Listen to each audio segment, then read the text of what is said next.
Hello everyone and welcome back to Learn to Love DIY. Today we are creating this cute little card here. It's like a friendship card, I think. It says, "Your sweet friendship refreshes the soul." Very simple on the inside, just enough room to write your message.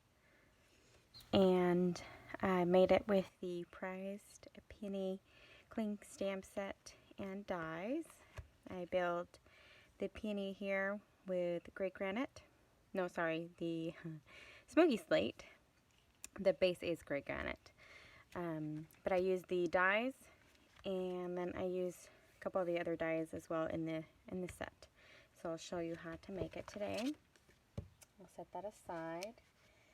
And as I said, I used one of the border dies, and what I did is I took one of these strips that I have left over from cutting my scraps, basically from when I cut my cardstock, and this is Whisper White.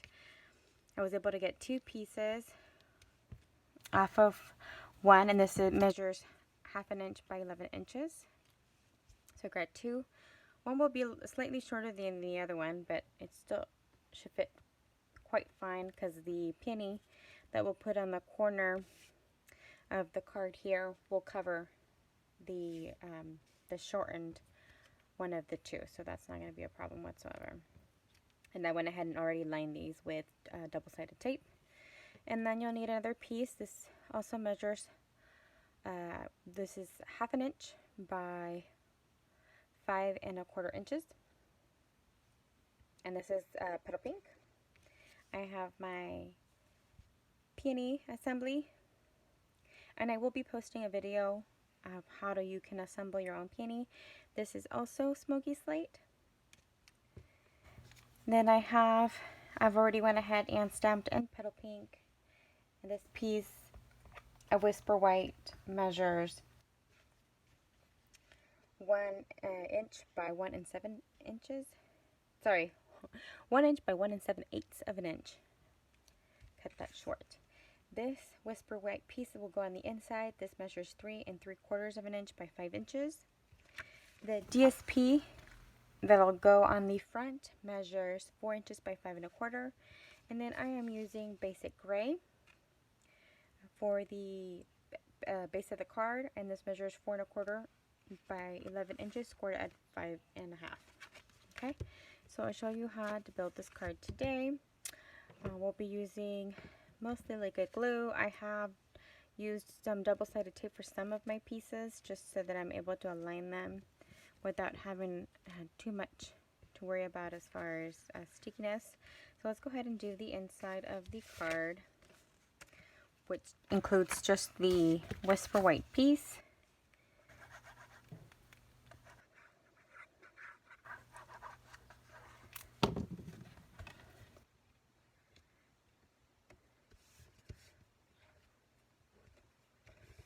And as I said, I will be posting a video on how you assemble the peony together. It's 4 different dies, not including the center. So the center die would make it 5 dies. And then of course you have bits and pieces that you can assemble for the leaves that you can add on to the sides.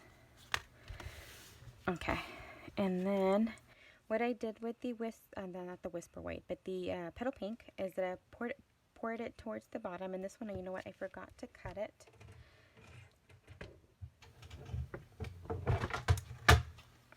To size, and let me do that now.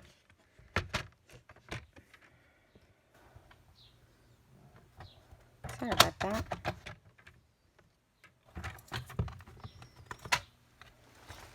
I must have taken it out of, I try to keep most of my scraps because a lot of these pieces will work for mini banners or for lining or for even stamping. So I try to keep some of them. Some of the other pieces I don't keep whatsoever. But like I said, you're going to line it towards the bottom portion of the card. And then you're going to need these 2 guys. One will go on the top, and then the other one will go on the bottom in this way here. So we're going to go ahead and remove that double-sided tip. We're going to do the top one first and then continue on to the bottom one.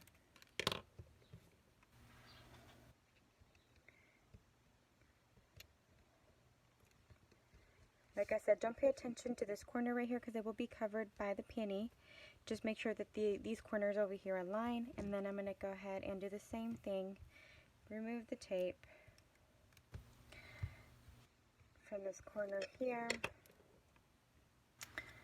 And there's some excess, I'm just folding it backwards, and then we're going to line this again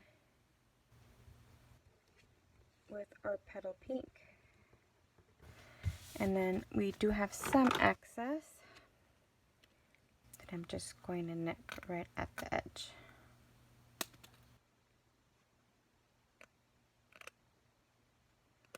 There we go.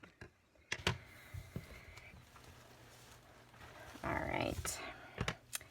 So now I will be using just some adhesive, some liquid adhesive for this guy.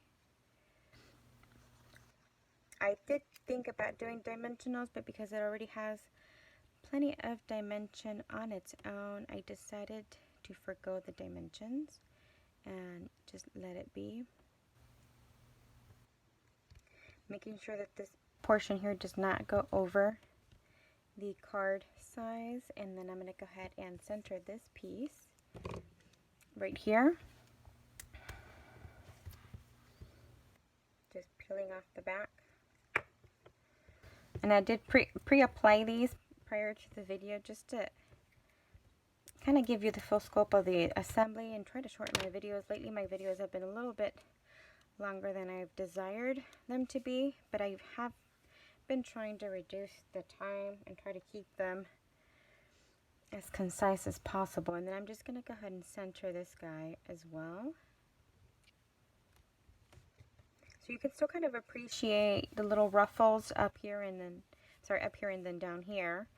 And then all I'm going to do now is bring out my Rhinestones Basic Jewels, and then I'm going to take a couple of the smaller of the rhinestones and then just kind of spread them around. I like to do 3 normally, but it's really up to you as far as how many you choose to do on your cards. I have heard from many other people that do cards that 3 or odd numbers is always more pleasant to the eye. You tell me if you think that that is correct. And there is the finished card. So this is the one that I did prior to the video, and this is the one we did today on camera. Please let me know what you guys think of this tutorial today. I will go ahead and link my 24/7 Stampin' Up! Online store, which will be available only until the 15th of the month of August, if I'm not mistaken. I will no longer be subscribing to my DWS, but you will still be able to look me up under Ludmila Knoll, and I will go ahead and write my name in the description box, so you're able to look me up if you want me to be your demonstrator. I still can, I just won't have my own website. Thank you very much for watching, and you guys have a great day.